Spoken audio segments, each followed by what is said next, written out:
50 soldiers dead in a single night, just weeks after President Ibrahim Traore defied Donald Trump's demand for 60% of Burkina Faso's gold and oil. But was this massacre truly the work of terrorists? Or was it the silent hand of global politics sending a deadly warning? On the morning of the 29th of July, 2025, the soil of eastern Burkina Faso turned red. 50 uniformed men, fathers, sons, brothers, lay lifeless on the ground of a military outpost. No sirens, no backup, no chance to resist. The attack was too precise, the timing too perfect, the communications cut too cleanly. For those who follow Africa news, this was not an accident of war, it was a message. And at the center of it all stands Ibrahim Traore, young, unyielding, and unafraid to say no to the world's most powerful players. Instead of bowing his head, he now carries the weight of 50 fallen men and a nation demanding justice. If you believe that Africa's awakening has begun, subscribe and stay with me until the very end of this story. Because what happened in Burkina Faso is not just a tragedy, it may be the opening chapter of a global reckoning. At exactly 4:30 in the morning on July 29, 2025, a series of coordinated explosions ripped through a military post near Burkina Faso's eastern frontier.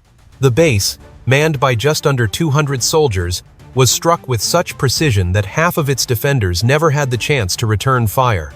By sunrise, 50 soldiers were confirmed dead, 32 were wounded, and at least 6 vehicles were destroyed beyond repair.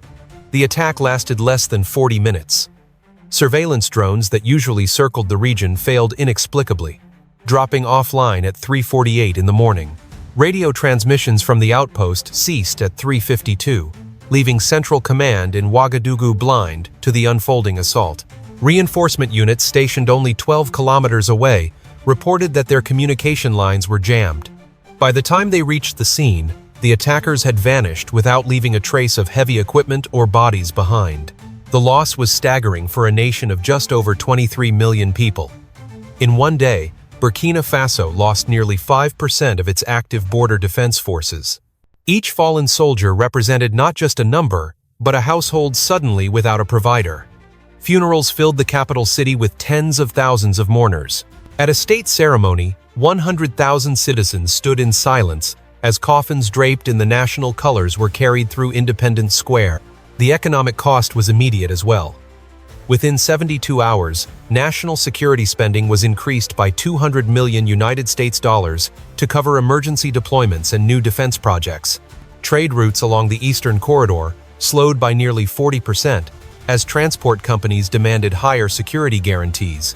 In the markets of Ouagadougou, grain prices rose by 12% within a single week, driven by fear of instability. But beyond the numbers, the coincidence was impossible to ignore. Just weeks earlier, President Ibrahim Traore had turned down a deal that would have surrendered 60% of Burkina Faso's gold and oil to the United States. Now, 50 soldiers were dead. For the people of Burkina Faso, it was no longer just a tragedy, it was a riddle written in blood. And yet, this was only the beginning of what would follow. Only 3 weeks before the ambush, an extraordinary proposal had landed on President Ibrahim Traore's desk. It was delivered through diplomatic channels connected to former President Donald Trump's network of business and political allies. The offer was as bold as it was troubling. Washington would provide Burkina Faso with a major security assistance package, fast-tracked loans, and access to advanced military equipment. But the cost was staggering: 60% of the country's proven gold reserves and oil exploration rights for the next decade. For a nation whose economy depended on mining, agriculture, and a fragile energy sector, the proposal was nothing short of a demand for submission. In practical terms, 60% of Burkina Faso's mineral wealth meant an annual transfer of more than $3 billion in value, a sum greater than the entire national education and health budgets combined. Oil exploration, still in its early phases, carried the promise of future independence from foreign imports. To give it away would be to mortgage the nation's destiny. Traore's answer was swift and public. Standing before the National Council, he declared that Burkina Faso's resources belonged to her children, not to the vaults of foreign powers. Crowds erupted in applause. Radio broadcasts repeated the words throughout the day. For ordinary citizens, it was a moment of pride, proof that their young president would not bend under the weight of international pressure. Yet pride soon gave way to fear. In the cafes of Ouagadougou, in the markets of Bobo Dioulasso, and even in the rural mosques of the Sahel, whispers began to spread. They will not forgive him, people said. The world does not let small nations say no. When the bodies of 50 soldiers lay cold on the eastern frontier only weeks later, many saw not coincidence but consequence. The silence of surveillance drones, the precision of the strike, and the timing after Traoré's defiance painted a picture too perfect to ignore. For those who followed Africa news, suspicion was no longer an undercurrent, it was the central narrative. The funeral ceremonies turned into something more than grief. 50 coffins draped in the red, green, and gold of the nation's flag became symbols of defiance. Women wept, children carried flowers, but chants also rose from the crowd. Not for sale, not for surrender. Across the airwaves, commentators linked the tragedy to the rejected deal. Some called it an act of economic warfare disguised as terrorism. Others spoke of a hidden hand, a punishment for refusing to bow to global demand. The question grew louder each day. Was the blood of our soldiers the price of saying no? Ibrahim Traore did not dismiss these suspicions. Instead, he channeled them into resolve. Within days of the attack, he ordered the immediate conversion of a neglected repair depot into a military research facility. There, teams of young engineers and seasoned technicians began assembling unmanned aerial systems from scratch. No shipments from abroad. No contracts signed in foreign capitals. Every bolt, every wire, every circuit was laid down in Burkina Faso's soil. The project became more than defense. It became a living motto. Never again will Burkina Faso be caught off guard. The hum of machinery echoed through the capital like a heartbeat of renewal. By mid-August, 2 operational drone prototypes had already completed surveillance flights over the eastern frontier, relaying real-time data back to command centers. The symbolism was unmistakable. The deaths of 50 soldiers were meant to intimidate, but instead, they ignited a technological awakening. In villages, people spoke of Traoré not as a politician, but as a warrior forging new armor for his people. In classrooms, teachers told students that science and sovereignty were now 2 sides of the same coin. The suspicion remained that global forces had struck to punish a refusal. But instead of paralyzing the nation with fear, the doubt became a rallying cry. Burkina Faso was not kneeling, it was building. And soon, unexpected allies would arrive to accelerate this transformation. The attack of July 29, 2025, did not break Burkina Faso. Instead, it triggered one of the largest waves of mobilization in the country's modern history. Within 10 days of the ambush, enlistment offices in Ouagadougou reported a 60% surge in applications compared to the monthly average. In the northern provinces, long lines of young men traveled on foot for hours, even days, to reach the nearest recruitment stations. Women also came forward, demanding to be trained not only in support roles but in combat readiness. In response, President Ibrahim Traore unveiled a bold national defense blueprint known as Operation Colpelgo. The plan called for the creation of People's Preparedness Centers in all 13 regions of the country. These centers were not ordinary barracks. They were designed as civic hubs where citizens received both tactical training and historical education about Burkina Faso's long struggle for independence. In Traoré's words, "We are not just building an army, we are building a nation that knows its worth." The financial impact was immediate. 300 million United States dollars were redirected from foreign-funded aid projects into domestic military innovation. Critics abroad labeled it reckless, but at home the decision was met with applause. Markets echoed with the same refrain: "It is better to build our own shield than decorate someone else's table." In the eastern frontier, newly trained civilian defense units began patrolling alongside regular troops. Villages once dependent on distant garrisons now stood watch over their own borders. Reports confirmed that within 60 days, nearly 12,000 citizens had received basic security training. The message was clear.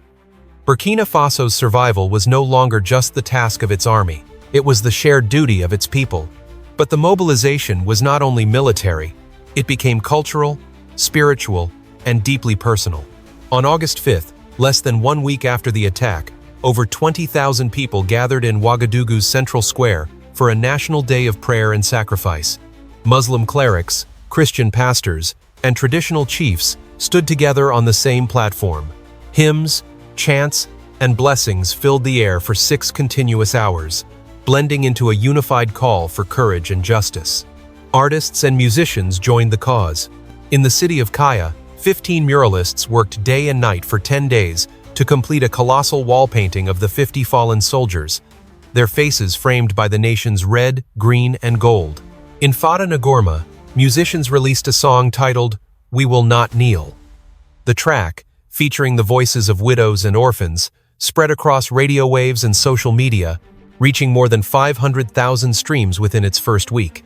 Schools also embraced remembrance. 100 institutions across the nation planted freedom trees, each tree representing one of the 50 soldiers who had fallen. Teachers told students, "These trees will grow as tall as our independence. Never forget the roots watered by sacrifice." Even the most remote communities contributed. Hunters from the Sahel plains volunteered their tracking skills. Blacksmiths forged ceremonial blades, not for combat but as symbols of vigilance. Women in Ouagadougou organized food drives, delivering 30 tons of grain and 5 tons of dried meat to newly established training camps. For those who followed Africa news, these scenes revealed something deeper than strategy. They revealed identity. The people of Burkina Faso were not preparing out of anger alone. They were preparing out of dignity, a belief that sovereignty is sacred. And with each prayer, each mural, each seed planted in the soil, that belief grew stronger.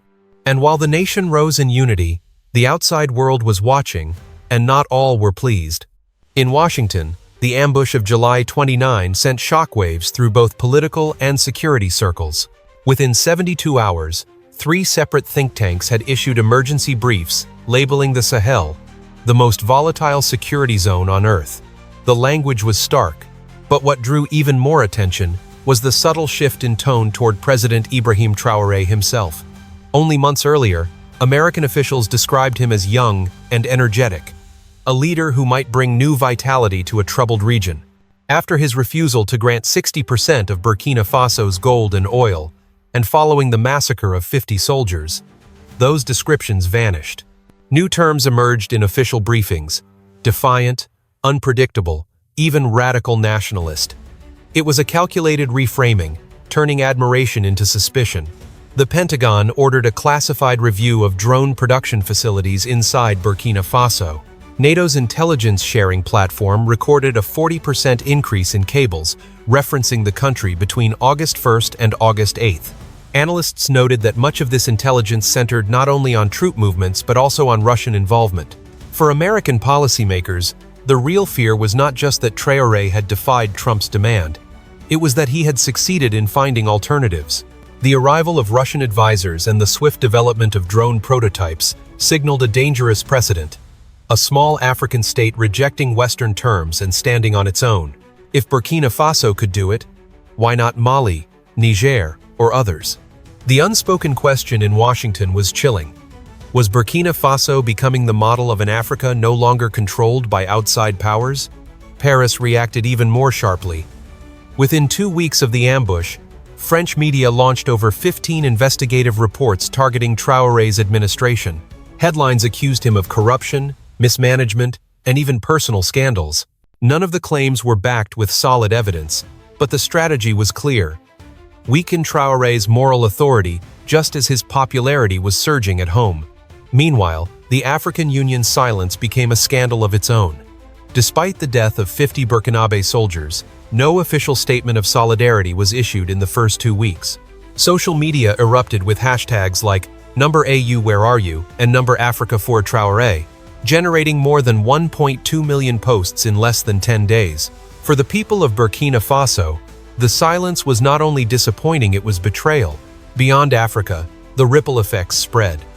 In Brussels, a confidential European Union report warned that the Traoré model could inspire similar shifts in at least 7 other African states within 5 years. The report explicitly cited the combination of resource nationalism, indigenous military innovation, and Russian cooperation as a potential challenge to European influence. But while Western capitals debated, African streets responded differently. In Accra, Ghana, a 12-meter mural of Traoré appeared downtown, fist raised high.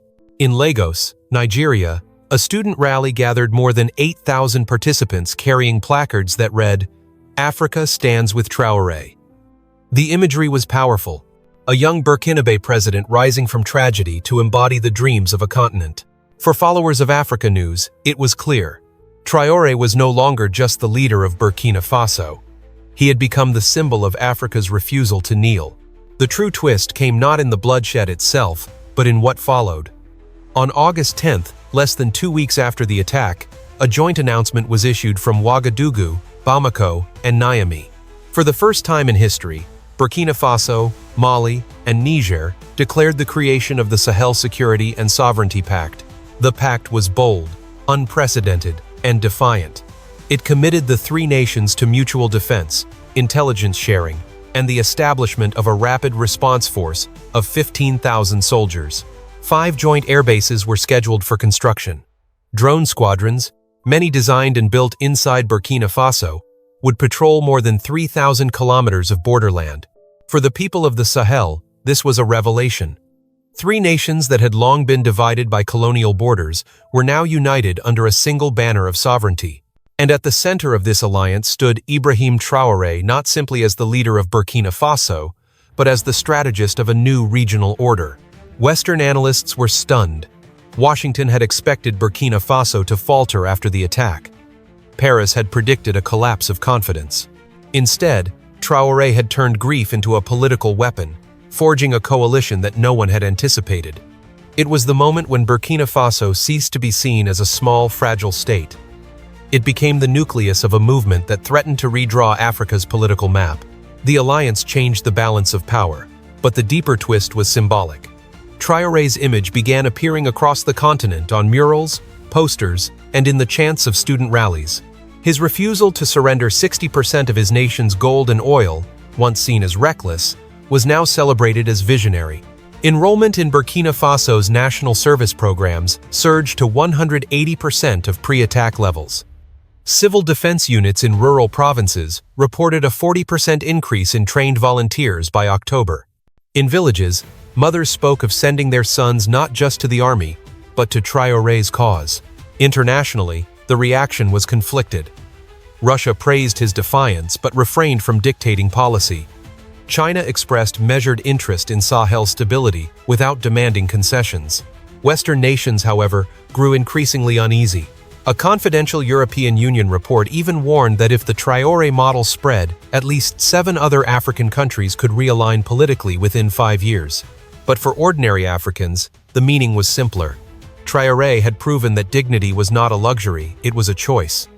The deaths of 50 soldiers had been intended as a message of intimidation. Instead, they became the cornerstone of a continental awakening. The twist was complete. A president once underestimated as too young, too bold, too untested, had become the embodiment of an Africa that would never bow again. The soil of Burkina Faso still carries the memory of 50 fallen soldiers. Yet from that soil, something greater has risen, a people united, a nation reborn, and a continent reminded of its strength. What was meant to break the spirit of Burkina Faso has instead ignited a fire that no outside power can extinguish. Today, children in classrooms plant freedom trees that will outlive us all. Farmers, artists, and soldiers alike now march under the same banner of dignity. And through it all, President Ibrahim Traoré stands not just as the leader of one nation, but as the voice of an Africa determined never to kneel again. He said it plainly: "We did not ask permission to be free, we stood up to claim it." This is not only Burkina Faso's story, it is a warning to those who would exploit, and an inspiration to those who still believe in sovereignty. For those who follow Africa News, the message is unmistakable. The struggle for freedom is no longer quiet. It is alive, it is united, and it is unstoppable. If you believe that Ibrahim Traoré is a blessing for Africa, share this story. Subscribe to follow the journey of a continent that will never kneel again. God bless Burkina Faso. God bless Africa.